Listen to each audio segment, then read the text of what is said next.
身为摄影师，我很清楚知道稳定画面的重要性。我习惯手持录影，但是我知道它总有一些极限是我没有办法克服的。而我刚收到的这一个智云的 Cinepil VIVO 3E 3轴稳定器，它其实让我重新认识稳定器的价值。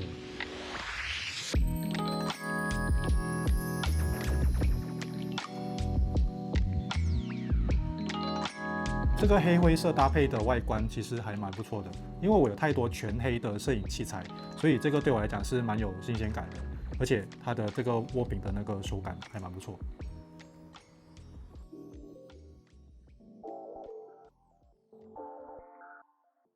你是不是跟我一样，常常因为画面晃动而有点烦恼呢？我以前就有这样子的一个问题，但是在使用 VIVO 3E 之前，其实我并没有很喜欢使用稳定器。如果每次出门录影都要多带一件东西的话，实在是很麻烦。而且最让我纠结的地方就是它装置的过程很复杂，而且真的很浪费时间。直到最近的一次外景的拍摄工作，我必须要完成一个自己不太擅长的运镜，结果出来的效果当然是差强人意，画面非常的晃动。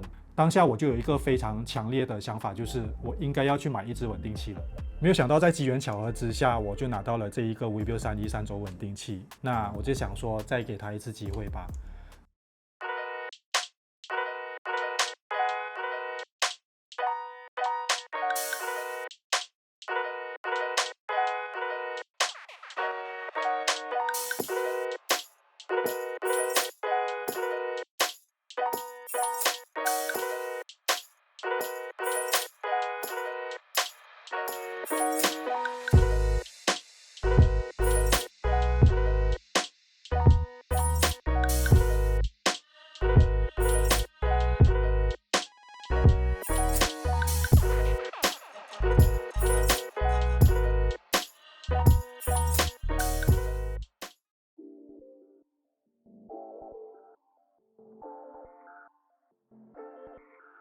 我必须说 VIVO 3E 真的是完全超出了我的预期。对于我这个稳定器新手来说，它其实有几个特点是特别吸引我的注意的。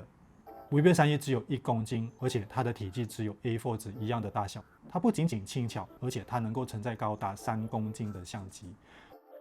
16个小时的续航力，你要应付1天的拍摄基本上是没有问题的。就算是没有电了，也只需要2个小时就能够充满电，而且你还能够一边充电一边拍摄。VIVO 3E 最棒的其中一点就是它能够快速的切换横竖拍。这个装置对于我们这一些需要应付不同平台的创作者来说，真的非常友善。不过我发现，在转换相机的架设模式之后呢，它的重心其实还是有一点点偏移的，需要微调一下。但是整个操作是非常的顺手，完全不会影响拍摄的效率。连续按这个 trigger 键3次就可以变成自拍模式，然后视乎你的相机位置状态，再按2到3次，相机就会回到稳定器开机时指的方向。这个迷你摇杆可以控制相机的移动方向，还有这个 M 模式按键可以切换6种运镜模式。VIVO 3E 虽然功能非常强大，但是很可惜的就是，对于我们这些小众品牌的相机用户来说，它还是有很多的限制。虽然它有很多酷炫的功能，比如说蓝牙快门，但是我的富士相机就没有办法用到。那折中的方案就是智云附送了一条 Type-C to Type-C 的控制线，连接相机来控制稳定器，但是功能还是没有那么的全面。还有，我可以将这一个滚轮设定成常用的拍摄调整模式。那在这边我就将它设定成调整 ISO。通常在快门和光圈不变的条件之下，每一次转换场景的时候，我就不用一直的进入相机模式来做任何的调整。还有这个红色的按钮，很可惜的是，在富士相机它只能够支援对画面进行对焦。希望未来智云在更新 firmware 的时候，能够让它支援录影的功能。所以建议你在选购任何的稳定器之前，先到他们的官方网站去阅读他们的相机控制列表，看看你的相机型号是不是在里面。简单来说 ，VIVO 3E 算是不错的入门选择。它虽然少了 VIVO 3S 的一些功能，比如说拿走了补光灯，还有取消连接跟焦，还有图传的 Type-C 插口，但是对于新手来说，这些功能都是无关紧要的。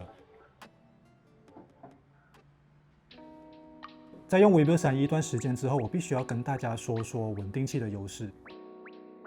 之前我一直以为相机的机身防抖就已经够用了，但是在实际操作之后才发现两者根本就不在同一个等级。虽然机身防抖能够应付一些小幅度的抖动，但是当你在走路、跑步或者是拍摄一些其他动态画面的时候，它的抖动画面就变成不太能够接受了。像 Webuild 3E这样专业的稳定器就能够应付各种复杂的运镜，让画面看起来更加的稳定流畅。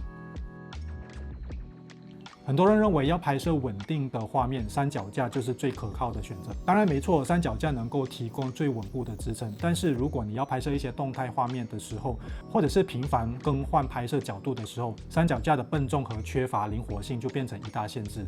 就好像 Webuild 3E这样子的稳定器，它能够让你一边拍摄一边的稳定画面。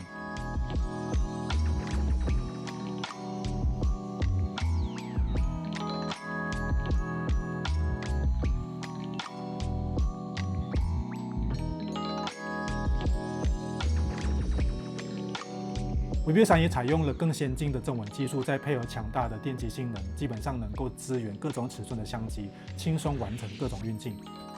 Webuild 3E的操作虽然非常直观，但是对于新手来说，你还是需要花一点时间去练习。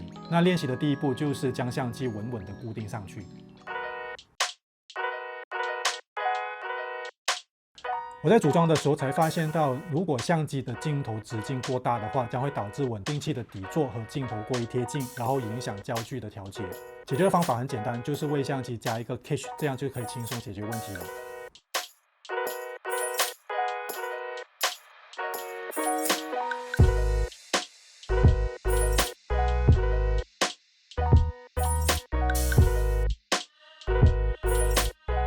在试用的过程中，我也玩了一下 ZY-Play 的 Apps。通过这个 Apps， 你就可以实现远程操控录影的多项功能，大大的提升了拍摄的效率。这次最遗憾的就是没有办法体验智云的 2.5 代体无手柄。听说这个手柄在拍摄低角度的时候也能够保持良好的稳定性，而且还能够减轻手腕超过40%的负担。对我这种老骨头来说，简直很有帮助。